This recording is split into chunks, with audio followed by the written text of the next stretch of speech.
I bought this bottle almost a year ago. It was August 2020. Kind of forgot about it. It's been in my cabinet untouched till just a couple days ago.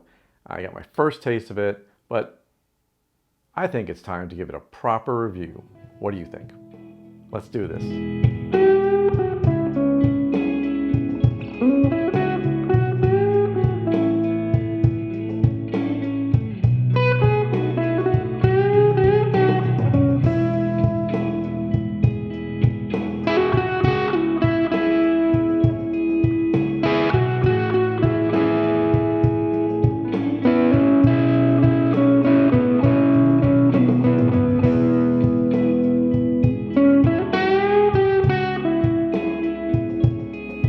Welcome to Whisky Riffs. I'm Kevin, and today we have a peated whiskey, a Scotch from the Isle of Arran.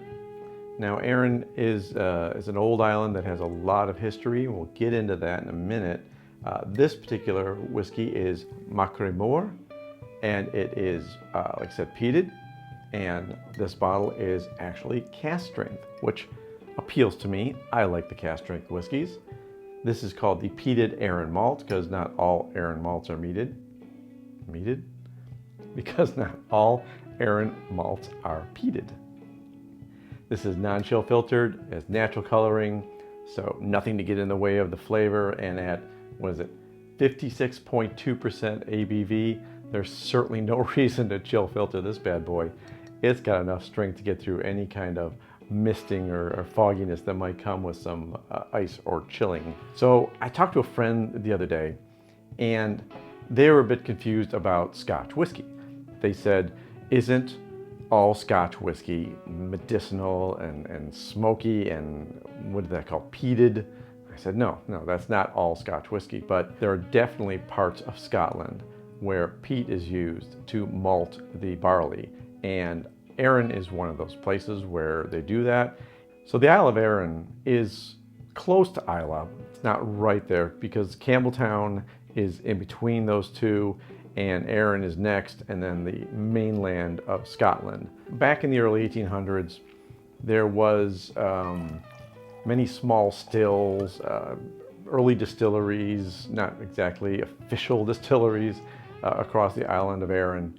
And they never really were all legal, but they were known for their whiskey. They were making great whiskey. Most of those didn't actually produce anything long term, so they kind of died out. The original Lag distillery, which was around the 1840s, didn't really prosper and eventually closed its doors. In 1995, Arran created the La Carranza distillery, and then a few years later, they created the Lag distillery.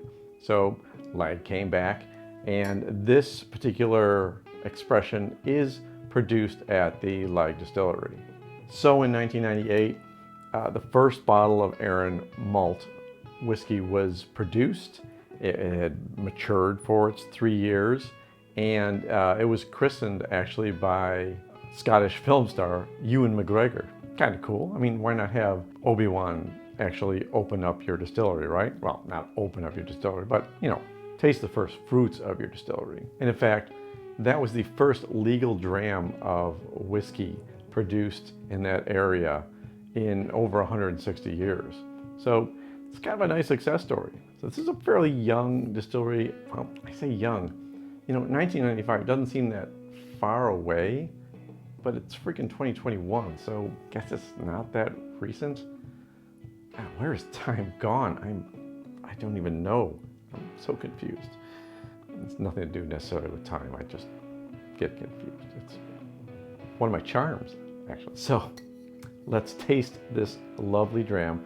I'm excited because I like cask strength whiskey. I like peated whiskeys. I had some the other night, but every time you taste a whiskey, it's a little bit different. There are foods and environmental factors that always come to play for this. It's a nice nose. I'm getting some lighter fruits right away on the nose, maybe apricots, some citrus. Not getting nailed in the face with smoke, and not too much alcohol either. I would have expected more of an alcohol burn from this. It's kind of a zest, like an orange zest on the nose. There's the heat. The first taste, definitely got that alcohol burn. It's a lot of spice in there. Maybe a little bit of cinnamon. Nice long finish, wow. That's one of those, if you're chilly on a cool winter night, have a dram of this and it will warm your chest right away. I can still feel that. I'm getting some candied notes now in the nose. A little bit of peppermint on the taste. It's very intense. It's almost like the malt is being overshadowed by the peat and the, maybe the alcohol level. I really like the nose though, especially after a taste. It's a little Christmassy. There's no age statement on this, so I don't know how old it is. I couldn't find any details about that on their website.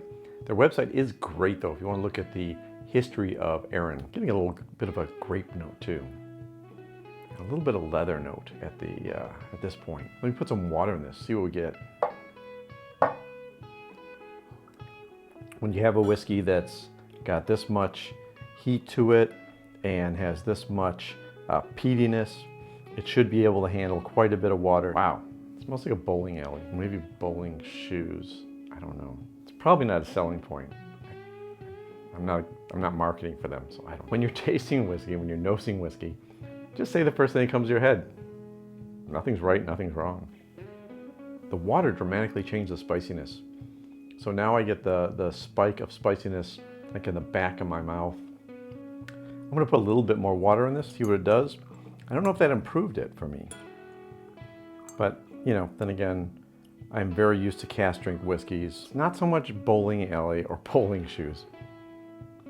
It's kind of that smell of when you go into a tire shop. It's that hint of tire rubber that I'm getting after I put the water in. It wasn't there in the beginning when I was first smelling it. I was getting more of the citrus. Yeah, it's a bit easier to drink with the water. Took away some of that alcohol burn, but I also think it kind of flattened things out a little bit. So I think I'm going to stick with the cast strength for this one. Your mileage may vary. Do what you need to do. The way you want to drink whiskey is exactly the right way you should drink that whiskey. Enjoy it. This whiskey isn't that expensive. It's around what, $80 I paid for it. Again, these are not easy sometimes to get the cast strength versions of certain whiskeys. So check around, see what you can get. If you like peated whiskey, if you're a big fan of kind of that cast strength flavor like I am, then this may be the whiskey for you. If you're enjoying these videos, and I hope you really are, please give me a like. Go ahead and subscribe. I'm trying to build a community, and the people that have gathered and have responded and commented on these videos have been very entertaining, and I'm enjoying this conversation. Hit me up on Twitter at Kevin Hochter. I love to have conversations about whiskey. And until the next time we meet, take care of yourself and the people around you, and cheers.